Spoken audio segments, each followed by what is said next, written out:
So there's no weight classes when it comes to self-defense. So it's important that what we do works for the most amount of people against the most amount of people. We're dealing with multiple opponent, gun, stick, knife, and these are questions that need to be answered. I believe that MMA and Brazilian Jiu-Jitsu have the best platform to start from. So you really need to have that as your base as you branch out. And I don't care if you are a professional MMA fighter, if you are a beginner self-defense person who's never taken a class before, each person's going to get out of it at their level. If you are a beginner, you're drinking from a fire hose of knowledge. If you're advanced, you're going to learn the speed in which to do this with, and you're going to be very effective with it very quickly. So each person's going to get out of it what they get out of it, and it will be better than where they start. Class structure. Your warm-up should mimic what it is that you're doing. So you could start off with shadow boxing. I have a specific method for that I might get to in a different video called setup shadow boxing, and I'd love to share that with you. It's a very cool method. So you do your warm-ups.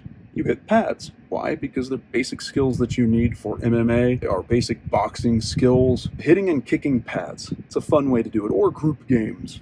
It builds camaraderie, it's fun, everyone kind of laughs and gets people loosened up a little bit. Then comes your self-defense set. Now, of course, there's 2 or 3 of those different drills that add on top of each other. So if you're doing a boxing drill or a Panatukan or a dirty boxing drill or a Lithway drill or a Sambo drill, that you're getting those basics, those ABCs of MMA involved.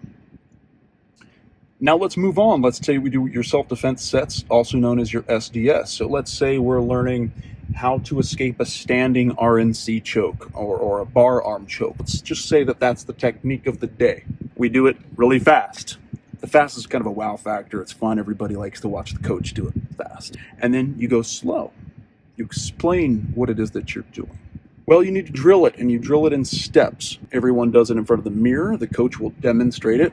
Being myself, we demonstrate it, and we explain why it's important to do what we're doing and what we're trying to accomplish. Okay, this makes sense. Then you get everybody in front of the mirror to where you can watch everybody, and you say this is step 1, step 2, step 3, and you work it.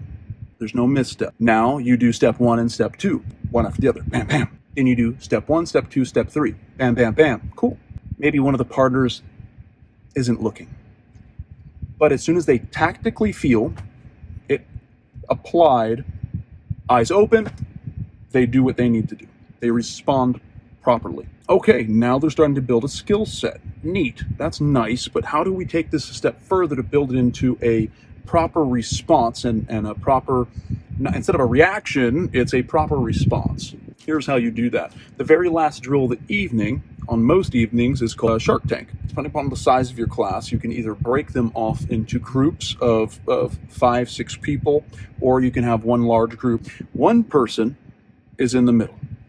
The rest are the sharks. But let's say you worked on a jab cross hook. Let's just have some fun. Let's say it's super simple. It's a jab cross hook for the day. Jab cross hook. One person may have mitts, and they're going to flash the mitts in a jab cross hook pattern where the person in the middle hits that pattern. You worked on a front push kick that day, a teep kick. One person will hold a kick shield and you blast them.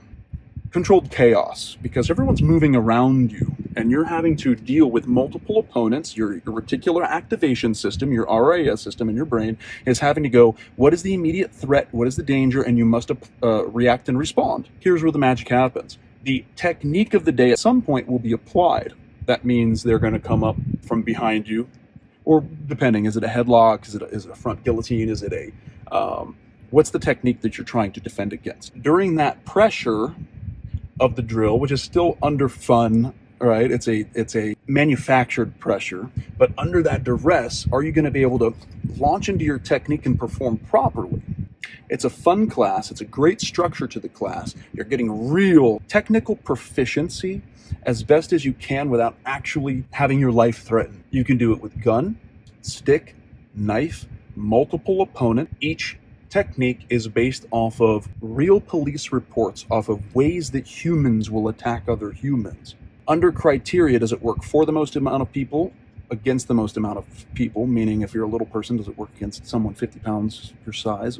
Does it work when your dog ass tired? Some techniques are super cool, but it only works when you have a lot of energy. Does it work if you have a 50-pound rucksack on? Does it work in a close quarter environment? Does it work in a phone booth? Again, these are filters that have been carefully selected, and they answer the question, what if? If this, the response is this. If this, then this. And you can continue to add chains as you go, because let's be honest, in jiu-jitsu, you need to have more than one way to get out of the mount.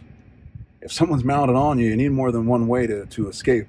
If someone's got you in side control, you better have more than one way to get out of bottom side control. Same thing with a headlock. If someone's wrenching down on your head, of course you learn one. It works pretty damn well, and you can chain them together. If one doesn't work, you rip to the next. This is how you teach self-defense. This is the hammer fist. This is the open palm, headbutt, finger wrenching. All this stuff that's illegal in judo, all the stuff that's illegal and frowned upon in jiu-jitsu, all the stuff that's illegal in these sport martial arts, eye jabs. These are the things that should be integrated into your pure self-defense program, and that's what we do. And it would be my honor to share it with you. I look forward to seeing you on the mats.